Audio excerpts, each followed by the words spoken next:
चुंबकीय बल रेखाओं के बारे में हम बहुत सारी जानकारी ले चुके थे कल। ये जान चुके थे कि चुंबकीय बल रेखाएं क्या होती हैं, इसकी विशेषताएं क्या होती हैं, है ना। उसके जुड़ा हुआ एक प्रैक्टिकल देखा था, वो वाला देखा था। इसके बारे में भी हमने चर्चा कर ली थी कि यदि हम किसी धारावाही चालक में विद्युत धारा प्रवाहित करें तो ये जो दिक सूची होती है, या फिर जिसको हम बोलते हैं दिशा सूचक यंत्र, या फिर इंग्लिश में बोलते हैं कंपास, वो जो है वो मूव कर जाती है ना। वो दिखाता है कि यदि हम किसी धारावाही चालक में विद्युत धारा प्रवाहित करते हैं तो एक चुंबकीय क्षेत्र उत्पन्न हो जाता है ना। उसी चुंबकीय क्षेत्र को जो है हम विद्युत के कारण से चुंबकीय क्षेत्र का उत्पन्न होना कहते हैं। इसके बाद आज जो हम ये वाली चीज भी हम पढ़ चुके हैं कि सीधे धारावाही चालक से विद्युत धारा प्रवाहित होने पर एक ऐसी फील्ड डेवलप होती है, सर्कुलर पाथ में चुंबकीय क्षेत्र डेवलप हो रहा होता है। इसका मैंने आपको वीडियो भी दिखाया था। इसके बाद मैंने बताया था कि यदि कोई सीधा धारावाही चालक है तो उसके अगर हमको चुंबकीय क्षेत्र की दिशा पता करना है तो हम आसानी से दाएं हाथ के अंगुष्ठ नियम के द्वारा पता लगा सकते हैं कि जिसको हम दक्षिण हस्त अंगुष्ठ नियम भी बोलते हैं। यदि हम किसी सीधे धारावाही चालक में विद्युत धारा क्षेत्र पता करना है तो हम उसको इस प्रकार पकड़ेंगे कि जो अंगूठे की दिशा होगी वो विद्युत धारा की दिशा अगर बता रही होगी तो जो हमारी जिस डायरेक्शन में उंगलियां घूमी हुई होंगी उस डायरेक्शन में हम बोलेंगे कि चुंबकीय क्षेत्र उस डायरेक्शन में ही होगा। जैसा कि यहाँ डायग्राम में भी दिख रहा है आपको, यहाँ इन्होंने अंगूठे की दिशा देखो नीचे की तरफ लिखी हुई है। तो जो चुंबकीय क्षेत्र इसके आजू बाजू डेवलप होगा, इस तार के आजू बाजू जो चुंबकीय क्षेत्र बनेगा वो कैसे ज्ञात कर सकते हैं हम, इस उंगलियों की दिशा के माध्यम से। देखो इन्होंने सर्कुलर पाथ बना के रखा है, ये क्या हो जाएगा, इसका चुंबकीय क्षेत्र हो जाएगा। मतलब जो दाहिने हाथ के अंगूठे का नियम होता है या जिसको हम दक्षिण हस्त अंगुष्ठ नियम कहते हैं, वो किस लिए जिम्मेदार है, वो किस लिए जरूरी है, वो क्या दिखाता है हमको, वो दिखाता है किसी धारावाही चालक के आसपास चुंबकीय क्षेत्र की दिशा किस साइड है। उसको हम उसके दाहिने हाथ के अंगूठे के द्वारा किसी सीधे धारावाही चालक के आजू बाजू उत्पन्न हुए चुंबकीय क्षेत्र की दिशा हम ज्ञात कर सकते हैं, है ना। इसी सिलसिले में मैक्सवेल का कॉर्कस्क्रू नियम भी दिया जाता है, वो भी सेम टू सेम काम करता है। बस वहां पर हम क्या करते हैं, वहां पर हम अंगूठे और तार की जगह हम क्या ले रहे होते हैं, यहाँ अंगूठा तो यहाँ पर भी ले रहे होते हैं, लेकिन यहाँ पर हम क्या करते हैं, स्क्रू को टाइट कर रहे होंगे यदि, और जिस दिशा में स्क्रू जा रहा है उस दिशा में अगर विद्युत धारा प्रवाहित हो रही है तो जिस दिशा में उसको कसने के लिए हमारा अंगूठा घूम रहा होगा वो क्या दिखाएगा, उत्पन्न हुए चुंबकीय क्षेत्र की दिशा दिखाएगा। तो चुंबकीय क्षेत्र की दिशा ज्ञात करने के लिए हम जो है इन दोनों नियम का उपयोग कर रहे होते हैं।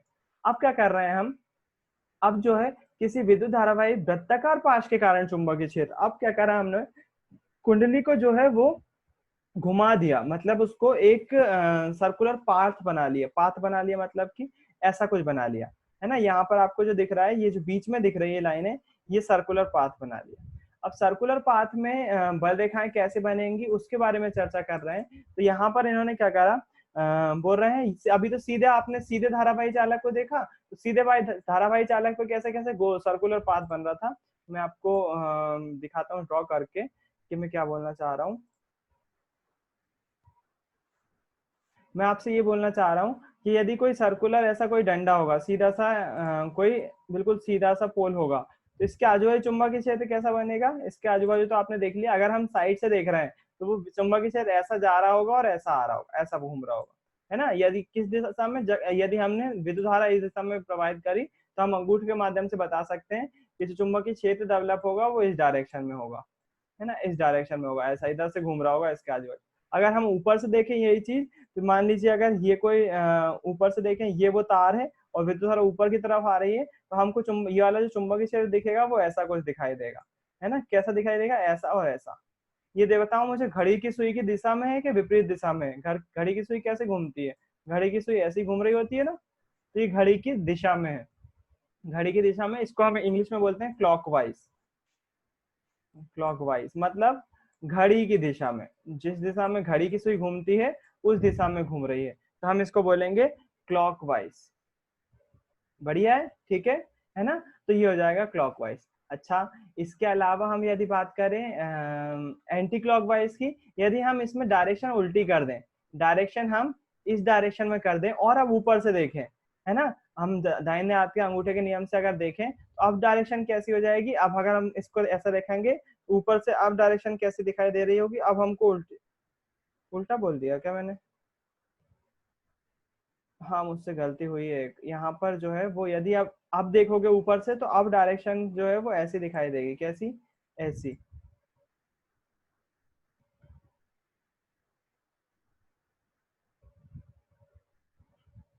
अगर आप कंफ्यूज हो ना इसमें, तो सीधे सीधे अंगूठा ऐसा करके, जैसे धारा की दिशा ऊपर है, तो आप देख सकते हो इसको ऐसे घूम रही है ना। मतलब मैंने पहले गलत बोल दिया है। पहले जो है वो एंटी क्लॉकवाइज आती, अगर अंगूठे की दिशा ऊपर की तरफ है तो एंटी क्लॉकवाइज आएगा। एंटी क्लॉकवाइज मतलब कि घड़ी के विपरीत दिशा में। और अगर अंगूठा नीचे की तरफ है तो उंगलियां देखो आप इस डायरेक्शन में घूम रही हैं, मतलब कि घड़ी की दिशा में घूम रही हैं। तो मैंने शायद पहले गलत बोल दिया है। एक बार फिर से देख लो। मैं क्या बोल रहा था आपसे? जब ये दिशा, धारा की दिशा ऊपर की तरफ होगा, अंगूठा ऊपर की तरफ होगा, यदि अंगूठा इस डायरेक्शन में होगा, जब ऐसे होगा, तो आप ऊपर से ऐसे देखो। ऊपर से अगर आप उंगलियों को देखोगे तो ऐसी घूम रही होंगी, है ना। ऐसी मतलब घड़ी की विपरीत दिशा में घूम रही होंगी। तो यहाँ पर जो डायरेक्शन बनेगी, अगर मैं ऊपर से देखूं, तो वो घड़ी के विपरीत दिशा में डायरेक्शन कैसी बन रही होगी? ऐसी घूम रही होगी। ऐसी डायरेक्शन बन रही होगी, मतलब ऐसी घड़ी के विपरीत दिशा में, ऐसी। अच्छा, इसी केस को अगर मैं उल्टा कर दूं, नीचे की तरफ कर दूं, तो यदि ये ऐसा हो रहा है, यदि ये नीचे की तरफ जा रहा है और मैं यदि इसको ऊपर से देखूं, तो अब कैसी होगी? अब घड़ी की दिशा में होगी, मतलब घड़ी के अनुदिश होगी। अगर चुंबकीय क्षेत्र जो डेवलप होगा, वो कैसा होगा? पहले ऊपर जा रहा था ना, अब इस साइड जाएगा, ऐसा जा रहा होगा घड़ी की दिशा में। तो इसको हम बोलते हैं क्लॉकवाइज। इसको हम बोलते हैं क्लॉकवाइज। और इस वाली चीज को बोलते हैं हम एंटी क्लॉकवाइज।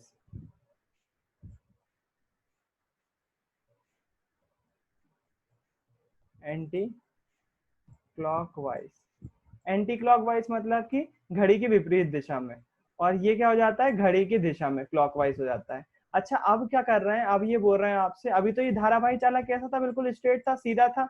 ये भी कैसा था? सीधा था, ऊपर नीचे होगा। यदि हम इसको मोड़ दें, किसी तार को हम मोड़ दें, तो वो ऐसी कुंडली बन जाएगी। हम किसी तार को मोड़ दें तो ऐसी कुंडली अगर बन जाती है। और अब यदि हम इसमें विद्युत धारा प्रवाहित करते हैं, अब यदि हम विद्युत धारा प्रवाहित करते हैं, तो क्या होने वाला है? इसके आजू बाजू जो है चुंबकीय क्षेत्र डेवलप हो जाएगा। इस पूरे कॉइल के आसपास चुंबकीय क्षेत्र डेवलप हो जाएगा, है ना। और वो कैसा डेवलप होगा? उसकी दिशा कुछ ऐसी दिख रही होगी। वो जो इसके सिरे जो होंगे, कुंडली के जो सिरे होंगे, वहां तो ऐसे गोल गोल पाथ बन रहे होंगे चुंबकीय क्षेत्र के। लेकिन जैसे जैसे हम दूरी बढ़ती जाएगी ना, तो ये पाथ जो है वो खुलते हुए चले जाएंगे, ऐसे ऐसे। जैसा ऊपर गोल बना ना, वैसे नीचे भी बनेगा गोल, ऐसा गोल बनेगा। मतलब यहाँ पर चुंबकीय क्षेत्र ज्यादा होगा, और धीरे धीरे जो है वो रेखाएं खुलती हुई चली आएंगी,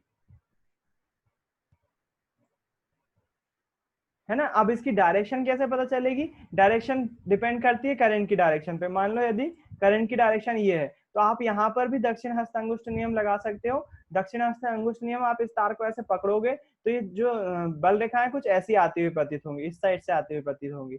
आप इमेजिन करो, यदि इस तार को आप पकड़ोगे, तो अंगूठा इस डायरेक्शन में, ऊपर की डायरेक्शन में, यदि तो बल रेखाएं ऐसी आ रही होंगी।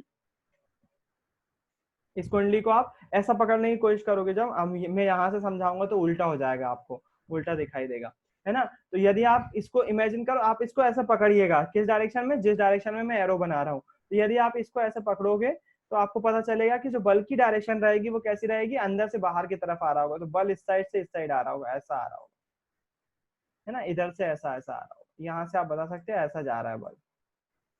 अच्छा, यदि आप यहाँ इसकी बात करो, इसमें अब करंट कहाँ से आ रहा होगा? यहाँ से आ रहा होगा, ऐसा आ रहा होगा। मैं दूसरे कलर का यूज कर लेता हूँ। यहाँ से आ रहा होगा, ऐसा आ रहा होगा। अब इसको यदि आप देखोगे, तो यहाँ पर जो है वो कल बल की डायरेक्शन अपोजिट साइड हो जाएगी। जैसे आप यहाँ पर पलटोगे, तो इसकी बल की साइड कैसी हो जाएगी? इसकी साइड, इसकी साइड, इसकी इसकी एरो जो है वो ऐसी हो जाएगी। यहाँ पर यदि आप पकड़ोगे, तो यहाँ पर बल की डायरेक्शन अपोजिट हो जाएगी, है ना। तो ये जो है वो किसी वृत्ताकार पाश के कारण से चुंबकीय क्षेत्र ऐसा बन सकता है, जस्ट अपोजिट साइड हो जाएगा नीचे, और ऊपर जो है वो अलग साइड में रहेगा। दोनों साइड अलग अलग चीज रहेगी, दोनों साइड चुंबकीय क्षेत्र रहेगा वो अलग अलग रहेगा। हालांकि ये वाला केस सबसे कम पूछा जाता है, बहुत ना के बराबर आता है। क्यों बता रहे हैं? ये इसलिए बता रहे हैं ताकि आप धीरे धीरे आगे बढ़ पाए। पहले जो है उन्होंने स्ट्रेट वायर लिया, बिल्कुल सीधा लिया। फिर उसके बाद क्या करा? इसको हल्का सा एक एक राउंड लगा दिया, एक लूप बना दिया, जो कि आपको यहाँ पर दिखाई दे रहा है। सबसे पहले बनाया था जो मैंने, ये ऐसा ऐसा एक लूप बना दिया, मतलब एक बार घुमाया है। अब क्या करेंगे, इस वाले तार को अब पकड़ेंगे वो, और इस तार को जो है वो कुंडली बना देंगे। कुंडली बना देंगे मतलब बहुत सारे तार बना देंगे, जिसको हम बोलते हैं परिनालिका, है ना। परिनालिका क्या होती है, अब उसकी डेफिनेशन देखने वाले हैं अपन, अगली डेफिनेशन। तो बने रहिए। यहाँ पर आप देख सकते हो ये वाला डायग्राम जो वृत्ताकार पास के कारण से था, आप देख सकते हो यहाँ पर डायरेक्शन जो मैं बोल रहा था, करंट की डायरेक्शन पे डिपेंड करती है। यहाँ पर इन्होंने करंट की डायरेक्शन, मैंने जो डायरेक्शन ली थी उसके अपोजिट ली है। यहाँ पर मैंने इधर से जाती हुई बताई थी, इन्होंने क्या करा, नीचे वाले लूप से जाती हुई बता दी। तो आप किसी भी कंडीशन पे करंट की डायरेक्शन क्या है, यहाँ पर ऐसे में है, इसको आप पकड़ लीजिए अंगूठे से, और जैसे ही आप अंगूठे से पकड़ेंगे डायरेक्शन की दिशा में, करंट की डायरेक्शन की दिशा में, तो आपको पता चल जाएगा कि चुंबकीय क्षेत्र की दिशा कैसे होगी। तो हम जो है वो दाहिने हाथ के अंगूठे के द्वारा, इसके द्वारा आराम से हम ज्ञात कर सकते हैं कि इस कुंडली पे किस पोजीशन पे चुंबकीय क्षेत्र रेखाएं किस डायरेक्शन में होंगी, बिल्कुल हम आसानी से बता सकते हैं। अब आगे बढ़ते हैं और अब बात करते हैं परिनालिका पर, है ना, कि परिनालिका क्या होती है। तो परिनालिका में क्या करते हैं, परिनालिका में होता ये है, आपने चीनी मिट्टी सुनी है, चीनी मिट्टी, है ना। तो परिनालिका में क्या करते हैं, हम एक पाइप का टुकड़ा लेते हैं, चीनी मिट्टी भी ले सकते हैं, पाइप भी ले सकते हैं। चीनी मिट्टी भी, चीनी मिट्टी को आप पोर्सिलिन बोलो तो बहुत अच्छी बात है, पोर्सिलिन होता है वो, और बहुत ज्यादा कुचालक पदार्थ होता है। कुचालक मतलब कि वो विद्युत धारा का चालन नहीं करता है। तो वो पोर्सिलिन या चीनी मिट्टी का एक अपन ने पाइप लिया, या फिर सिंपल प्लास्टिक का पाइप भी ले सकते हो। तो होलो पाइप जब अपन लेते हैं, होलो पाइप मतलब कि खोखला पाइप, है ना, बेलन जैसा रहता है, वो खोखला बेलन रहता है। हम क्या करेंगे, यदि उस पर जो है वो कोई तार को लपेटे, किसी प्रति जो अपना वाइंडिंग वायर होता है वो भी लपेट सकते हैं, नॉर्मल वायर भी लपेट सकते हैं। यदि हम उसको लपेटेंगे, नॉर्मली वाइंडिंग वायर ही लपेटा जाता है, और किसी, हम उसको बोलते हैं प्रतिरोधक तार। प्रतिरोधक मतलब कि वो एक तार है जिसका कुछ ना कुछ प्रतिरोध होगा। यदि हम किसी पाइप को पकड़े और उस पर जो है वो तार को लपेटे, उस तार को लपेटने पर यदि हम किसी, फिर उसके बाद उस धारावाही चालक में विद्युत धारा प्रवाहित करवाएंगे, तो आपको क्या लगता है वो जो पाइप होगा उसके अंदर चुंबकीय क्षेत्र डेवलप नहीं होगा? बिल्कुल होगा। इसे ही बोलते हैं हम परिनालिका। जब हम किसी कुचालक पदार्थ के बेलनाकार पाइप पर किसी प्रतिरोधक तार को लपेट, बहुत बहुत बार लपेट कर एक कुंडली तैयार कर लेते हैं, तो हमें जो प्राप्त होता है उसे हम बोलते हैं परिनालिका, है ना। और सोलेनॉइड बोला जाता है इंग्लिश में इसको। तो परिनालिका कुछ ऐसी दिखाई देती है। परिनालिका अपने आप में एक चुंबकीय क्षेत्र बना रही होती है। यदि मैं आपको ड्राइंग करके बताऊं, तो परिनालिका जो है वो, जैसे मान लीजिए यहाँ पर आपने क्या करा, एक बेलन लिया, बेलन साइड से ऐसे दिखेगा, अगर साइड से देखे लंबा, तो यहाँ से ऐसे दिखेगा वो, हाँ यहाँ पर जरूर है कि वो ऐसा ऐसा होगा, ऐसा बोल सकते हो आप बिल्कुल, है ना। बेलन कुछ ऐसे दिखाई दे रहा होगा।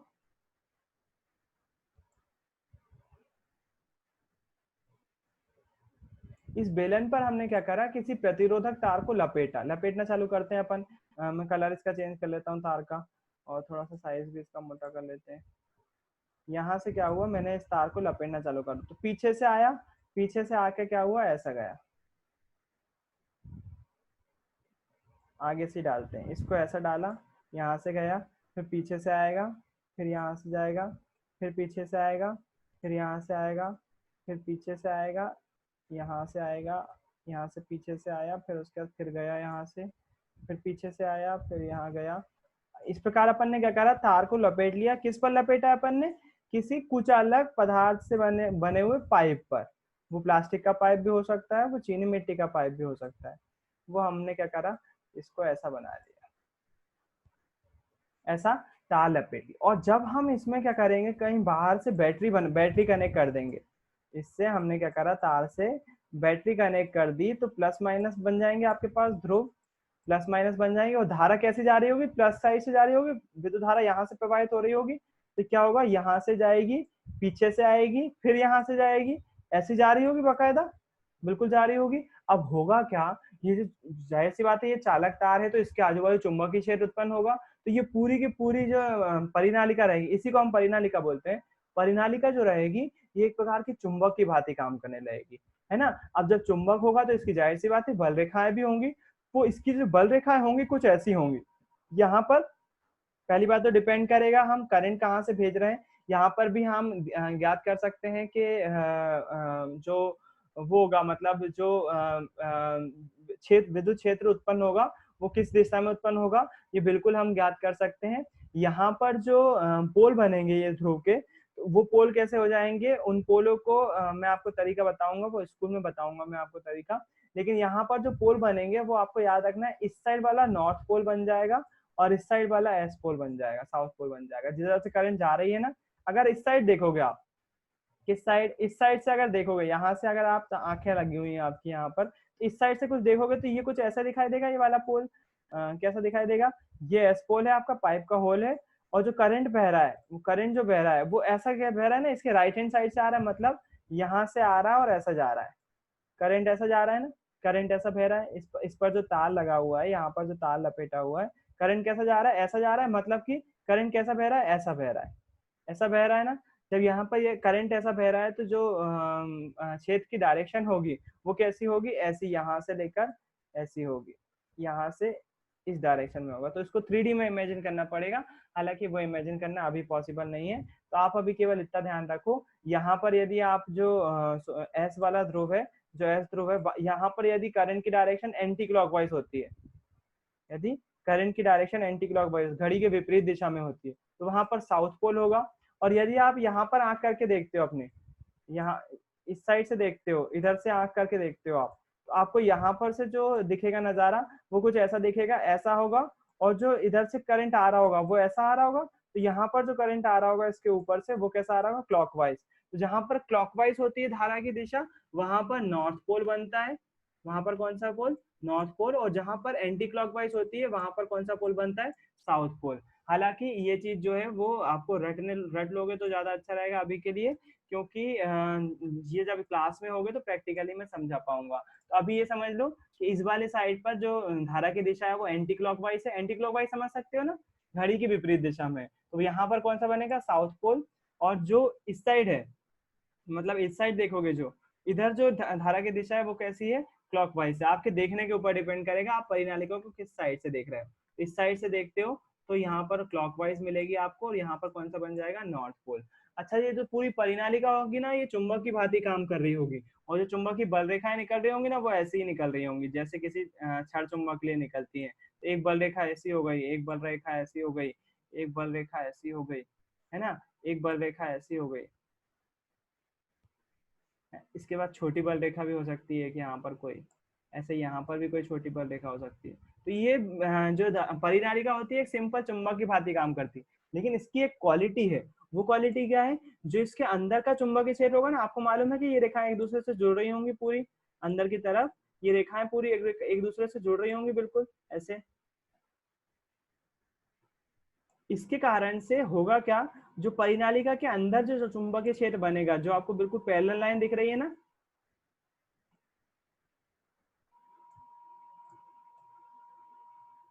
जो आपको ये काले परिनालिका के अंदर, मतलब कि बेलनाकार भाग के अंदर ये लाइन बिल्कुल पैरेलल दिख रही है, इसके कारण से यहाँ पर हमको जो है वो एक समान चुंबकीय क्षेत्र प्राप्त होगा। परिनालिका के अंदर किसी भी बिंदु पर, ये ऑब्जेक्टिव बनता है इस पर, है ना, परिनालिका के अंदर किसी भी बिंदु पर, कहीं पर भी पहुंच जाओ आप, परिनाली के अंदर किसी भी बिंदु पर एक समान चुंबकीय क्षेत्र होता है।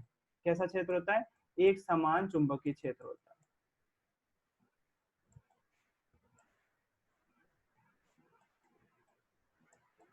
एक समान चुंबकीय क्षेत्र होता है,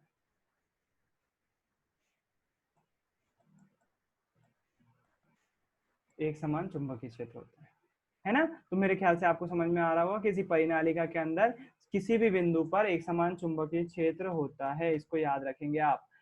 ये बात इंपॉर्टेंट थी। अच्छा, एक बात इसका देखना, परिनालिका के बारे में मैं आपको बताता हूँ, इससे जुड़े हुए कुछ प्रैक्टिकल के वीडियो हैं, वो देखते हैं अपन। बहुत अच्छे इस पर जो है वो इंस्ट्रूमेंट बनाए जा सकते हैं, और आपको आज सैटरडे होने के नाते बहुत अच्छी चीज सीखने को मिलेगी, है ना। मैं देखो आपको बना के बताता हूँ कि कैसे काम कर रहा होता है ये। 2 मिनट दीजिए मुझे।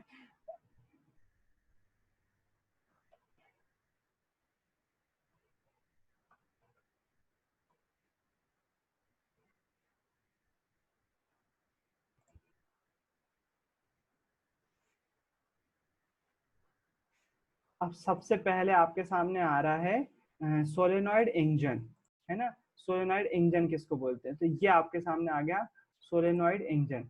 अनफॉर्चुनेटली मुझे अपना फोटो रखना पड़ेगा क्योंकि फिर वो यूट्यूब पर गड़बड़ हो जाता है।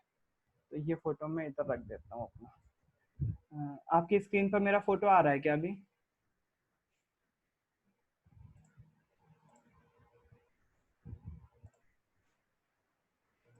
देखो यहाँ पर एक सोलेनॉइड इंजन के बारे में बता रहे हैं आपको। सोलेनॉइड इंजन क्या होते हैं, जैसा अभी आपने परिनाली का पढ़ा ना, वैसा के वैसा ही जो है वो इसी पर काम कर रहे होते हैं। मैं साउंड इसका मद्दा कर देता हूँ या ना के बराबर कर देता हूँ। तो इसमें करेंगे क्या अपन, इसमें जो है वो सोलेनॉइड इंजन के लिए अपन को चाहिए क्या क्या पड़ेगा। सबसे पहले अपन को चाहिए पड़ेगा एक वुडन बेस जिस पर हम बनाएंगे इस चीज को। यहाँ पर एक ये कॉपर वायर है। कॉपर वायर कौन सा है, नॉर्मल है, इस पे कोई वो नहीं लगी हुई है। थोड़ा सा कड़क वायर जो आता है वो वाला वायर है। और ये क्या है, इस पे कोई भी परत नहीं चढ़ी रहती है, वाइंडिंग वायर नहीं है, ये कॉपर का ही मोटा सा तार है जो अर्थिंग के लिए डाला जाता है छतों में। जब घर बन रहे होते हैं तो तब इसका यूज किया जाता है। आप इसकी जगह एल्यूमिनियम का तार भी यूज कर सकते हो, बस लेना कैसा है, थोड़ा सा कड़क हो, है ना। और प्लायर की सहायता से इसको थोड़ा सा शेप दे दे रहा है। कैसा शेप दे दे रहा है, थोड़ा सा मोड़ दे रहा है किनारे से। आपको आगे जैसे जैसे बताते जाएंगे वो आपको समझ में आते जाएगा। यहाँ पर इसको थोड़ा सा मोड़ दिया और उसको ऐसा शेप दे दिया है ना। ये क्योंकि घूमेगा इसके कारण से इसको ऐसा शेप दिया हुआ है। आप प्लायर से इसको आसानी से दे सकते हो। मैं फिर बोल रहा हूँ ये सिंपल तार था, कुछ भी अलग तार नहीं था ये। एक पेन का कैप लिया और उसको पेन के जो है वो नीचे से काट लिया खराब पेन को, ताकि ये जो है वो एक, मैंने बताया ना कुचालक पाइप की जरूरत होती है आपको जब आप सोलेनॉइड बनाओ या परिनालिका बनाओ। तो एक पाइप की जरूरत होती है, होलो पाइप की। तो इन्होंने जो है वो एक प्लास्टिक का भी ले सकते हो आप, बिल्कुल ले सकते हो। उसको जो है वो काट कर एक बेलन जैसा बना दिया। अभी कार्डबोर्ड के पीस को काट कर दो इसके कैप बना रहे हैं ताकि इस पर लगा सकें। वो किस पर, जो आपने ये पाइप काटा है ना इसका, इस पर लगा सके, इसलिए ये लगा रहे हैं। तो इसको क्या कर रहे हैं, ये इस पे दोनों साइड लगा दे रहे हैं ताकि जो तार ये लपेटेंगे इस पर, वो तार जो है वो इसके बाहर ना जाए, नीचे ना गिरे, है ना। इसलिए इन्होंने क्या करा है, इसको दो कागज के दो ऐसे वो लगा देंगे, एक इस साइड लगा देंगे, एक इस साइड लगा देंगे। और फिर क्या करेंगे, एक एक और इस साइड लगा दिया। और ये जो वायर यूज कर रहे हैं ना, ये वाइंडिंग वायर है। इस पर क्या होगा, वाइंडिंग वायर में क्या अंतर होता है आपको पता है। वाइंडिंग वायर में क्या होता है, वाइंडिंग वायर पे कोटिंग चढ़ी हुई रहती है, ये आसानी से मार्केट में मिल जाता है। तो इन्होंने क्या करा, इस तार, इसको जो पेन का ढक्कन था या पेन का कैप था, उस पर जो है ये वाइंडिंग वायर को लपेट देंगे। वाइंडिंग वायर को उसके पहले ये क्या कर रहे हैं, टेप से जोड़ दे रहे हैं ताकि वो एक तो पहली बार तार छिले ना, ऊपर से जो है वो, ये ध्यान रहे तार को नहीं काटा है उन्होंने, तार को लगे रहने दिया। अब क्या कर रहे हैं, जो तार था उसको लपेट दिया किसके ऊपर, जो पेन का ढक्कन था ना, जो पेन का वो था वो कवर जैसा, उस पर जो है इसको लपेट दिया उन्होंने, है ना। अब लपेटने के बाद क्या करेंगे, लपेटने के बाद अपना जो है वो ये जो सॉलिड अपन परिनालिका बोलते हैं ना, ये परिनालिका तैयार है ना। वही वही चीज है ना अपन ने अभी जो देखी, किसी कुछ अलग पदार्थ पर क्या करा, जो विद्युत प्रतिरोधक तार होता है उसको लपेट दिया। तो दो तार आपको दिख रहे हैं इस आर्मेचर के, ये कुंडली जैसी बन गई है। कुंडली बोलेंगे ना इसको, जब अपन ने तार को बहुत ज्यादा लपेट लिया है तो एक कुंडली बन जाएगी। बहुत सारी, बहुत बाहर लपेटा अपन ने तार को, तो एक कुंडली प्रकार की बन गई। अब क्या कर रहे हैं, एक कील ले रहे हैं वो, है ना। और इस कील का साइज इतना बड़ा होना चाहिए कि ये इसके अंदर और बाहर आ सके। और टेस्ट कर सकते हो आप, इन्होंने क्या करा, इसको टेस्ट कर रहे हैं। देखना कील बाहर रखी हुई है, इस जो परिनालिका बनाई है अपन ने, उसके तारों को जो है वो एक किसी, या तो बैटरी के एलिमेंटर से, या फिर आप बैटरी के तारों से जोड़ सकते हो, जो 9 वोल्ट की बैटरी आती है ना, उससे जोड़ सकते हो। तो देखना जैसे ही वो कनेक्ट करेंगे ना इस तारों से, या फिर ये मोबाइल के चार्जर की केबल भी हो सकती है, मतलब कम वोल्ट देना है और डीसी वोल्ट देना है इसको, कम वोल्टेज। या फिर और आप चाहो तो 9 वोल्ट की बैटरी से भी दे सकते हो, आप चाहो तो किसी सेल से भी दे सकते हो। जैसे ही तार को कनेक्ट करेंगे ना, देखना ये कील अंदर की तरफ जाएगी। देखो गई कि नहीं गई, ये चेक कर ली इन्होंने क्या इनकी सोलेनॉइड काम कर रही है कि नहीं। समझ में आई, ये देखो कील बाहर रखी पहले, और जैसे तार कनेक्ट करते हैं देखो कील अंदर की तरफ जाती है। फिर से एक बार गई, ये देखो, है ना। तो मतलब ये हमारा सोलेनॉइड बनकर तैयार है। फिर उसके बाद क्या करेंगे, ये दो स्टैंड बना लेंगे ताकि जो इन्होंने वो बनाया हुआ है क्या बोलते हैं, लकड़ी का बेस, उस पर इसको रख सकें। तो इन्होंने इसको ऐसा लकड़ी के बेस पर ऐसा मेटल की शीट तैयार कर रहे हैं ताकि कांटेक्ट बना रहे। तो ये एक प्रकार की मेटल की पत्ती आती है ना, जैसे टीन की पत्ती होती है जैसी, आप किसी भी केन को काट कर बना सकते हैं आसानी से। ये एक पत्ती जो है वो, इसमें आपको 3 गड्ढे करना है। तो नॉर्मली अपन कील से भी कर सकते हैं। वो गड्ढा कैसा होना चाहिए ताकि उसमें कील फंस सके, ये वाली कील फंस सके।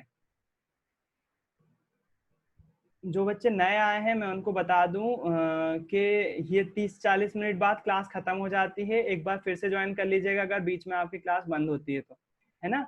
जो बच्चे नए आए हैं उनको बता दूं मैं, क्लास 40 मिनट से ज्यादा नहीं चल सकती है, इसलिए आप अगर बंद हो जाए बीच में तो एक बार फिर से ज्वाइन कर लीजिएगा। 1 घंटे की क्लास पूरी चलती है हमेशा। अब ये क्या कर रहे हैं, पेन को काट रहे हैं, 2 हुक जैसे बना रहे हैं। वो किस लिए बना रहे हैं आपको पता चलेगा। 2 प्लास्टिक के ऐसे ट्यूब जैसे काट लिए उन्होंने। एक ये मेटल की पत्ती जैसी है ना। इस पत्ती का यूज जो है वो कांटेक्ट बनाने के लिए करेंगे। वो जो उन्होंने तार काटा था कॉपर का, उसके कांटेक्ट बनाए रखने के लिए करेंगे। आपको समझ में आएगा, देखना इसको जैसे करेंगे वो। तो इन्होंने ये लकड़ी का बोर्ड ले लिया, उस पर गड्ढे कर लिए 3, और उस पर एक पेपर चिपका लिया ताकि वो दिखने में थोड़ा सा अच्छा दिखे। फेविकोल की सहायता से 3 गड्ढे, उस पर 3-4 गड्ढे हैं ताकि उन्होंने अपने मेजरमेंट से गड्ढे कर लिए। और इसको जो है वो उन्होंने कागज की बोर्ड से चिपका लिया है ताकि वो दिखने में थोड़ा सा अच्छा दिखे, और कुछ नहीं। ये इनका प्लेटफॉर्म तैयार हो गया है, बड़ा ही साफ सुथरा सा। ये तो ये वाले स्किप कर सकते हैं अपन। अब क्या कर रहे हैं, ये एक आइसक्रीम की डंडी ले रहे हैं, है ना। और ये जो यहाँ पर जो 2 डंडे बनाए हुए हैं इन्होंने, यहाँ पर जो है वो सोलेनाइड कनेक्ट करेंगे। एक पेन की रिफिल काटी हुई है इन्होंने, इसको बीच से काट लिया है ताकि जो है वो फंसाया जा सके किस पे, क्रैंक सॉफ्ट पर। यहाँ पर जो जो तार काटा हुआ था इस पे फंसा सके। और ये वाली जो पेन की लीड होगी वो इसके अंदर आसानी से चली जाएगी, आइसक्रीम की डंडी में आसानी से चली जाएगी। फिर क्या कर रहे हैं, ये जो है वो उसकी जो आइसक्रीम की डंडी है उसको पेन की रिफिल की सहायता से इसको बीच में ले आ रहे हैं, है ना। अब क्या होगा, ये आसानी से इस पर घूम सकती है, रोटेट कर सकती है ना। ये आसानी से घूम सकता है इसमें। फिर उसके बाद क्या कर रहे हैं, वो जो तार उन्होंने मोड़ के रखा था कॉपर का, उसको जो है वो फिक्स कर ले रहे हैं बोर्ड पर। स्क्रू की सहायता से उसको कस ले रहे हैं। ये कहते हैं, इसको कहते हैं स्क्रू।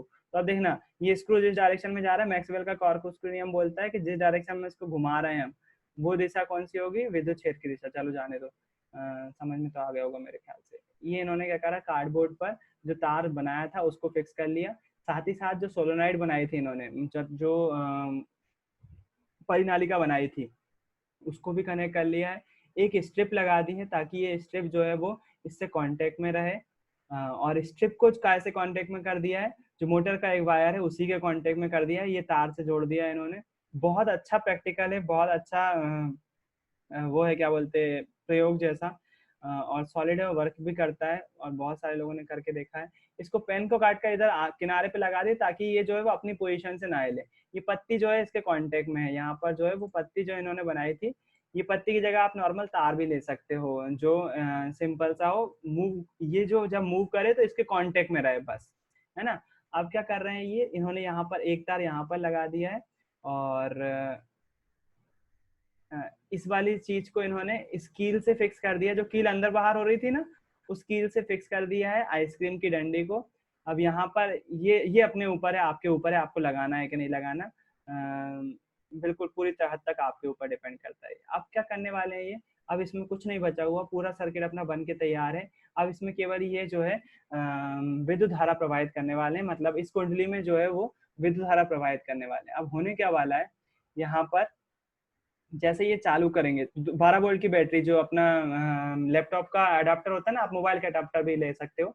12 वोल्ट की जो बैटरी होती है उसको जैसे ही चालू करेंगे तो होने क्या वाला है, ये होने वाला है। तो देखो ये चक्का घूम रहा है, चक्का यहाँ पर घूमता हुआ दिखाई दे रहा है। क्या हो रहा है यहाँ पर, आपने इसको विद्युत धारा दी, इसमें चुंबकीय क्षेत्र डेवलप हुआ, जिसके कारण से क्या हो रहा है, जो कील रहेगी वो स्टार्टिंग की पोजीशन में बाहर की तरफ रहेगी। आप देख सकते हो यहाँ पर जब चालू करा उन्होंने तो आप देखोगे कील जो है वो बाहर की तरफ रहेगी। ये देखो कील बाहर दिख रही है। अब होने क्या वाला है, जैसे वो चालू करेंगे तो कील अंदर की तरफ खींचेगा, वो कील अंदर की तरफ खींचेगा तो ये लकड़ी इसको अंदर की तरफ खींचेगी। अंदर जैसे ही जाएगा तो ये जो है वो पूरी तरह से अंदर खींच जाएगा। फिर उसके बाद क्या होगा, जो है वो उसके बाद क्या होने वाला है, उसके बाद ये वाला व्हील जो है, ये वाला व्हील जो है वो इसको अपनी तरफ खींच लेगा, बाहर की तरफ खींच लेगा, जिससे कील फिर से बाहर आ जाएगी, कील अंदर बाहर होती रहेगी, जिसके कारण से ये जो लकड़ी है ये भी मूव करती रहेगी। मूव करेगी तो क्या होगा, साथ साथ ये जो तार पे लगी हुई है उसको भी बार बार घुमा रही होगी, जिसके कारण से ये जो लगा हुआ चक्का है ये भी घूमता रहेगा। एक प्रकार की मोटर बन गई। देखो अपने आप से आपने क्या बना लिया, एक मोटर बना ली। इसी तरह से बहुत सारे वीडियो लगातार आते रहते हैं इस पर, जिसको हम सोलेनॉइड इंजन के नाम से जानते हैं। एक वीडियो उसमें से ये है, और ये सभी में जो है वो कुंडली ही यूज कर रहे हैं हम, जो नॉर्मल कुंडली होती है ना उसी को यूज कर रहे हैं। तो देखो एक वीडियो ये वाला भी है। इन्होंने क्या किया, अपन लास्ट में चले आते हैं डायरेक्ट, थोड़ा जल्दी जल्दी देखते हैं, वीडियो को दुगनी स्पीड पे कर लेते हैं ताकि अपन जल्दी जल्दी जल्दी। कॉपर का बाइंडिंग वायर लिया हुआ है, उसको एक पेन के पे फिर से लपेट लिया उन्होंने, पेन को काट कर, और एक ढक्कन लिया हुआ है, उसमें ग्लू गन की सहायता से ग्लू डाल दी है, और उस ग्लू को जो है वो जमा लिया है। अब एक पेन की नुकीली पिन की सहायता से उसमें गड्ढा कर लिया है, एक पेपर क्लिप खोली। पेपर क्लिप मतलब एक तार है और कुछ नहीं। आपको तार अगर कहीं और से मिल जाता है तो आप कहीं और से भी कर सकते हो। ये प्रैक्टिकल जाहिर सी बात है, बड़ा प्रैक्टिकल है तो ये किसी बड़े प्रोग्राम के लिए ही हो सकता है, हम हर कहीं नहीं यूज कर सकते। ये एक व्हील की तरह बना लिया उन्होंने, वहां पर शाफ्ट बनाया था, यहाँ पर इन्होंने क्या करा, तार की सहायता से उसमें कैप के जो बॉटल का कैप था उसमें बना लिया। अब यहाँ पर क्या कर रहे हैं वो, यहाँ पर क्या कर रहे हैं, एक पुराने एटीएम लिए जिससे वो एक थोड़ी सी टफ सीट रहती है ना, इसकी जगह आप कागज का कोई भी गद्दा यूज कर सकते हो, जहां पर थोड़ा सा हार्ड हो। पुराना एटीएम लिया हुआ, जाहिर सी बात है बंद हो जाते हैं कुछ सालों में एटीएम। उस एटीएम को लिया और उन्होंने उसको तार से फिक्स कर दिया और उसको दूसरे एटीएम पे लगा दिया। क्यों? क्योंकि वो थोड़ा सा टफ रहता है और आसानी से फिक्स हो जाता है, तो ग्लू गन की सहायता से उसको फिक्स कर लिया। इन्होंने बहुत जुगाड़ू काम करा है, पिछली बार वाले ने थोड़ा सा परफेक्ट किया था, इन्होंने जुगाड़ू काम करा है। तो यहाँ पर इन्होंने वो कैप को लगाया है और वो घूम भी रहा है, कौन सा, बॉटल का कैप। और ये छोटे छोटे कागज के टुकड़े ले रहे हैं, उसको फेविक्विक की सहायता से इन्होंने एक एक बड़ा पिन और एक छोटा पिन जो तार है वो लगा दिया। क्यों? क्योंकि वो ताकि घूम सके, है ना। और उसको पतले पतले तारों से इसको जोड़ लिया। अब होगा क्या, दोनों मोटर जो है वो इसको खींचने वाली है, अपनी तरफ खींचने वाली है, तो एक दूसरी तरफ खींचेगी, एक अगले अपनी तरफ खींचेगी। इन्होंने इसको कनेक्शन कर लिया है, कनेक्शन ज्यादा टफ नहीं है इसका। उसको सोल्डरिंग आयरन से थोड़ा सा पिन लगा लिया है ताकि इसमें लैपटॉप का अडाप्टर लगाया जा सके। अब यहाँ पर होने क्या वाला है, ये तारों में, दोनों ही तारों में क्या होने वाली है, विद्युत धारा प्रवाहित होने वाली है। एक में जो है वो बड़ा पिन लगा हुआ है, एक में छोटा पिन लगा हुआ है। कभी एक बार में ये खींचेगा इसको तो वो चक्का इस साइड घूमेगा, फिर उसके बाद उस टाइम में ये इसको इधर धक्का दे रहा होगा तो ये भी इस साइड घूमेगा, फिर उसके बाद ये अंदर खींचेगा, ये बाहर खींचेगा, तो दोनों ही के सिंक्रोनाइज वे में चलती रहेगी गाड़ी, और चक्का जो है वो पूरी तरह से घूमता रहेगा। तो वो आप देख सकते हो यहाँ पर क्या हो रहा है, ये बनकर तैयार है ना। देखो क्या हो रहा है, देखो घूमने पे क्या हो रहा है, ये वाला अंदर जा रहा है तो ये वाला बाहर आ रहा है, तो वो वाला अंदर जा रहा है ना। ऐसे ही वो वाला बाहर आ रहा है तो ये वाला अंदर